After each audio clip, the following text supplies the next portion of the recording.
and we're grateful for even those low standards. We have terminal gratitude as some kind of cultural disease. So I think that I don't know what your speeches consist of, but maybe if you ask them questions, you know, what's going on in the playground? Do the girls get the same, as big a part on the playground as the boys do? What's going on in the classroom? Do the girls speak out and get called on as much as the boys do? Which could help the boys too, you know, I mean, it's good for everybody. When you ask kids, what do you want to be when you grow up? You know, what are the differences? You know, that's one of the most famous and continuing studies of gender that's done. They ask little kids, 3, 4, 5 years old, what do you want to be when you grow up? And the boys say, you know, whatever, you know, astronauts. The girls say, actors, you know, whatever. I mean, good things to be, but kind of gender stereotype. Then they reverse it, and they say to the little boys, well, if you were a little girl, what would you like to be? And their ambitions shrink, and they're upset with the very idea that they could ever be this thing, you know. And by and large, when you say to little girls, well, if you were a little boy, what would you like to be? They're kind of interested. Oh, well, in that case, you know, well.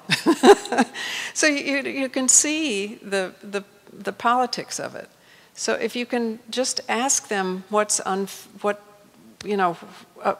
how it's coming up in their life and help them to solve one teeny little problem, teeniest little problem, whatever it is, then they, you know, feel a little stronger and can solve the next problem. I don't know if that's helpful or not, but okay, right.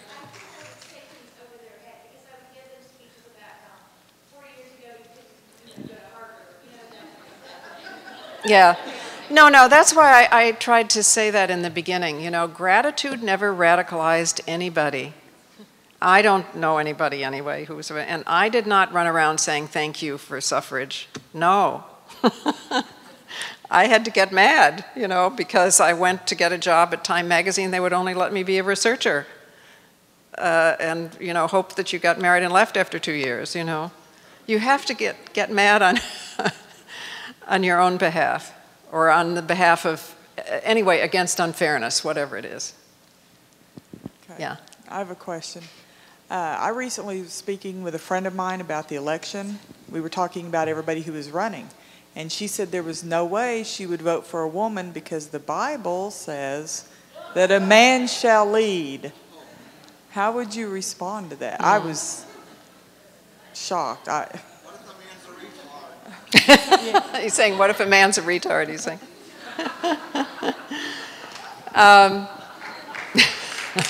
Well, I think we know what if, right?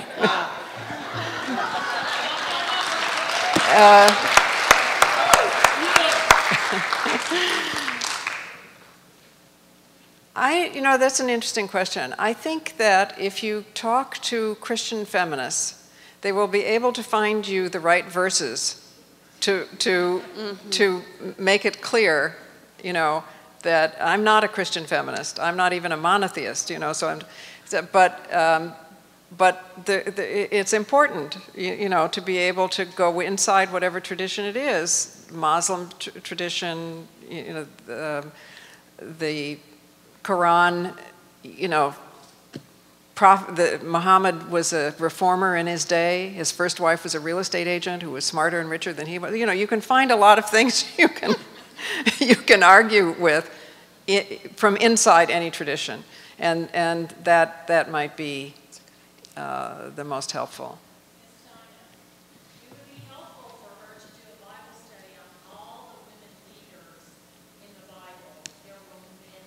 Okay, this is another answer here, that it would be helpful for her to do a Bible study on all the women leaders in the Bible because there were many.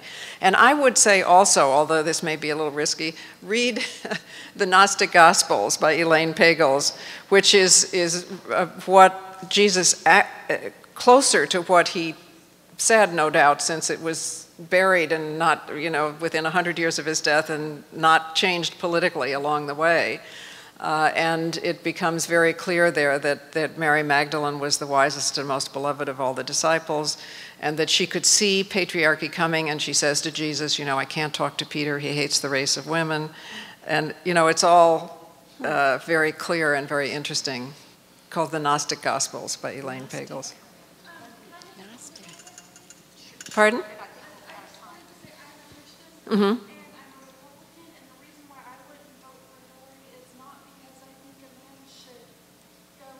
Mm-hmm.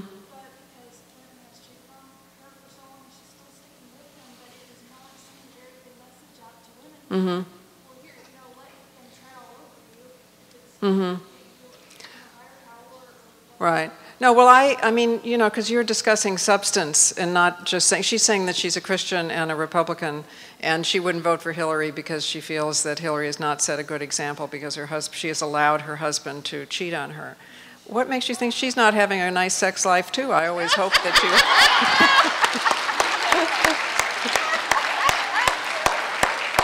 I mean, you know, all I can say to you from the bottom of my heart is that seeing those two people together is one of the best marriages I've ever seen in my life.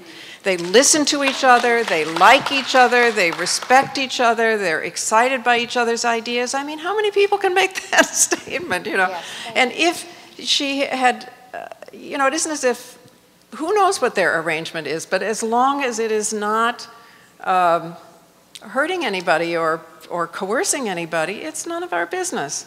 And we have an opportunity. I'm not trying to, you know, I don't much believe in political labels because, you know who Lee Grant is, you know, the actress and director? Okay, well anyway, because she, but she says, she always says to me, she says, you know, I was married to one Marxist, one fascist, and neither one took the garbage out. So I always, but I think what we have, and I like Obama very much too, but I think bye, thank you for coming up, bye. Oh, I was going to give her a rose before.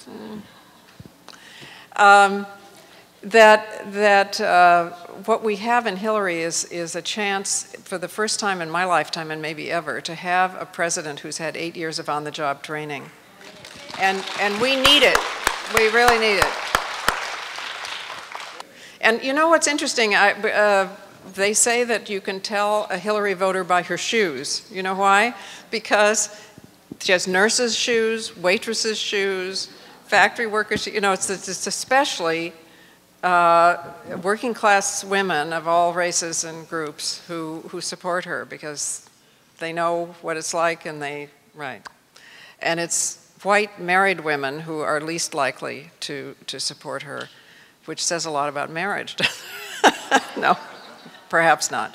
Perhaps they are voting what they think their husband's interests are. I don't know. But they're split 50-50. So you're quite right. I mean, we can do it. Everybody predicted she wouldn't become senator from New York State, and of course she did, because she did it in an intelligent way, which is going and talking to people and listening to people. And in those campaigns, I took Hillary haters to listen to her. And I found it was mostly women who'd been hurt by men who you know, and who therefore wanted her to fight their battle for them. But anyway, once they heard her, they changed, every single one of them. You know, she's just warm and intelligent. And Obama's great too. And actually, all the Democratic candidates this time are the best in my lifetime.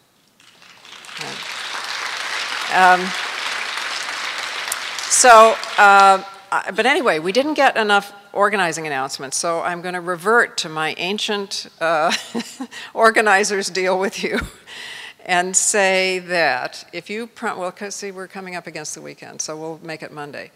If each of you promises me that in the 24 hours that begins Monday morning at 9 o'clock, you will do at least one outrageous thing in the cause of simple justice.